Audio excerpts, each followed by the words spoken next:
In this video, I'm going to kick off a series where I go through my Avalon Hill Game Company collection of games. And one of the reasons I wanted to do this is that in the area that I grew up in the Northeast United States, Avalon Hill was the company that we had the most access to as opposed to SPI for whatever reason.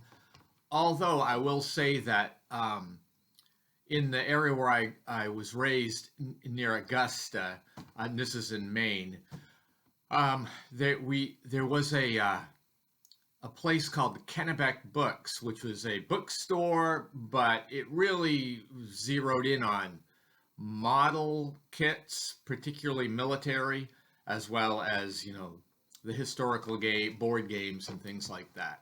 So I got a lot of stuff there when I was a kid.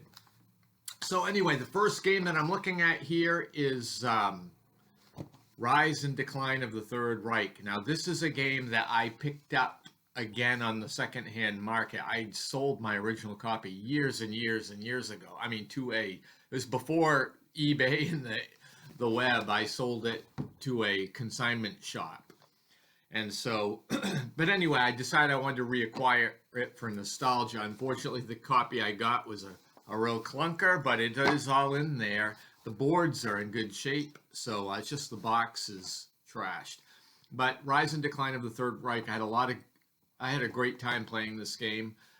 It really does a lot of things, back when I was a teenager that I really enjoyed getting into. This is another game that I have, a Conquistador. I believe it was designed by Richard Berg. This is the Avalon Hill Game Company version of it. I also have the Strategy and Tactics issue that has this game in it as well, and I've played both. And the interesting thing with Conquistador is to enhance the narrative, I made a researched 11 to 66 table to produce the narrative of the fates of all of the conquistadors and navigators and commissioned people that come and go, because they come into the game and leave the game basically on a schedule for what time period you're in. So I made a chart so that we can have the end of the story as to what their fate is.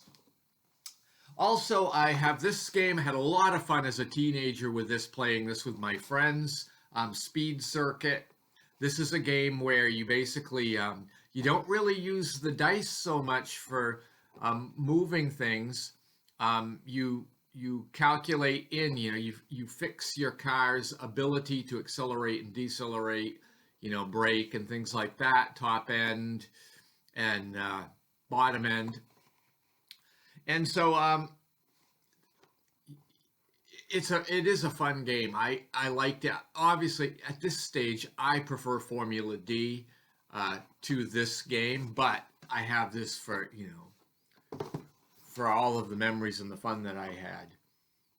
This is the next game that I have here is Stonewall's Last Battle. So this is the operational campaign for Chancellorsville, and this is the great campaigns of the American Civil War series. This has been picked up by MNP, and I don't know if this game is actually in their reprints or not, but I have this is volume 5 of the series from Avalon Hill, and it's an excellent series. So any of the games I think are good in that series.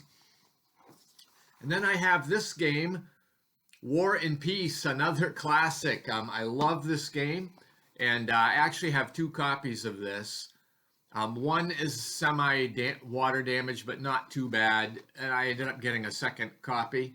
Plus, I now have the whatever edition was produced by One Small Step, which has beautiful components, but I'm not so sure.